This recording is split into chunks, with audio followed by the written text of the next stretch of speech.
Cancel. Race mode. They have their default settings, but you can tweak each mode. So race by default is Ducati Traction Control DTC level 2 of 8. 1 being the most, 2 being the min.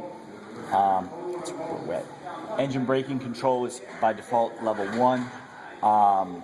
The engine is 195 horsepower, high throttle response is what that indicates. And the DQS is Ducati Quick Shift, which is turned on. ABS is on setting 1, which is the race setting, which is only on the front. The back won't have ABS in case you want to lock up the back and initiate a turn sliding that way. Sport, it bumps up the traction control to level 5 by default. EBC is still set on 1, and the engine is 195 horse, but it's a lower throttle response. And I hate to say low because the thing is still honking fast, but it's just not real snappy jumpy, so it makes it actually more rideable. Races a bit much, actually. DQS is still on by default, and ABS is, for some reason, still set on 1. I don't think that's the proper setting. Oh, I'm sorry. Sport, it should be set on 2. There we go.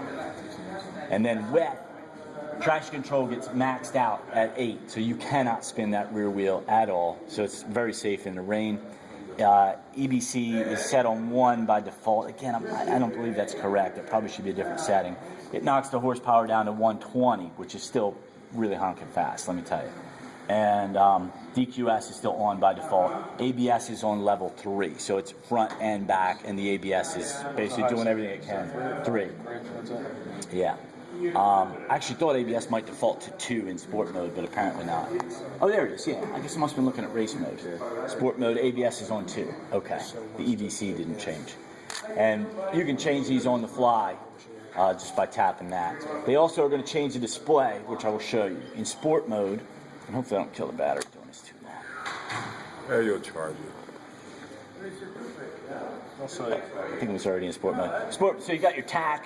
You'll see that the may cause you some alarm. The thing spins to 11.5 red line, but the orange portion of the tack starts at $6,000. That's just for the break-in. As you get more miles on it, the orange portion gets shorter. It's basically recommended that you keep it under $6,000 for the first like 100, a couple hundred miles.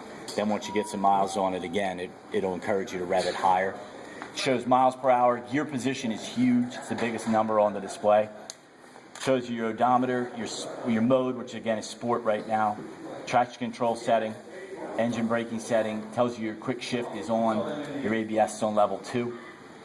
If we put it into wet, it's going to show the same thing, but in race, it changes the display. It does a couple things. In race, you don't have a speedometer anymore, you have a lap timer showing. You still have your gear position as the biggest number. And if you're paying close attention, you see that the tack, the numbers actually shifted to the left, because if you're on the racetrack, 1 through 5,000 RPM is not significant to you. If you fall into one between 1 and 5,000 RPMs, you best be in the pits. So all you care about is what's over $6,000. So it stretches that out across the top of the tack so you can see it easier. That's a lap timer. It's triggered off the high beam flash. And then each time you click off a lap, now the bike's not running, so it's not going to work completely. But each time you would cross start finish, you can click off a lap. If you don't have the optional GPS plug-in that'll track you around the track.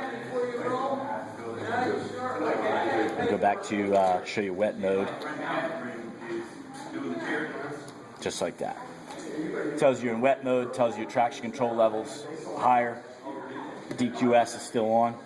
And again, you can customize each of these modes, the default settings. Drill down into the menu with the button here. You can drill down into the riding mode, and they'll let you tweak any of these modes. You can change the ABS settings, change the engine braking. DES. What is DES? Oh, suspension, electronic suspension settings. Ducati Quick Shift, Ducati Traction Control, engine horsepower and throttle response, or you can just put it back to its default settings if you were screwing around with it and forgot what you did. Not that would ever happen. Never happen. I'm sure you take good notes when you change these things. Digital readout for the tack. You can check your battery voltage. You can use a PIN code to start the bike. You can set clock, date. If you don't know what day it is, I don't know why you'd refer to your motorcycle, but apparently you can do that. You can change the backlighting. This display changes from basically goes to a negative of itself. At night, it is black with white letters, so it doesn't blind you. In the day, so you can see it, it's bright white with black letters. But if for some reason you prefer the opposite, you can switch it manually in Does here. that change automatically with the outside? It does. It senses the ambient light. So when we were at the track under the pits, it was actually a night setting because there was so much shade. When you got out in the sunshine, it flipped immediately. Yeah, it's pretty slick. And we'll exit that right there. When you change these settings also on the S models, they have the electronic suspension. It's, of course, going to change the suspension settings for the different modes. Again, drill down by pressing this down button. And we go to DES. Once we get into, for example, race mode, we can go into electronic suspension, and you can change the number of clicks on front compression, for example. Front rebound, rear compression, rear rebound. If you want to change spring preload, that's still done manually. It's not hydraulic, it's not automatic, and you can save these settings.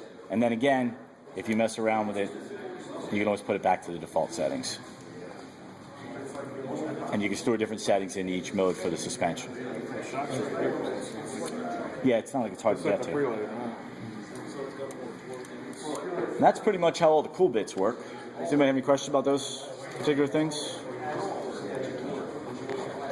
I can roll outside if you guys want to hear it run. I mean, I only heard it briefly coming in here.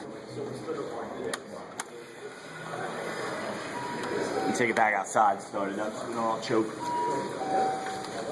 It's not emission free? Actually, it does have, for any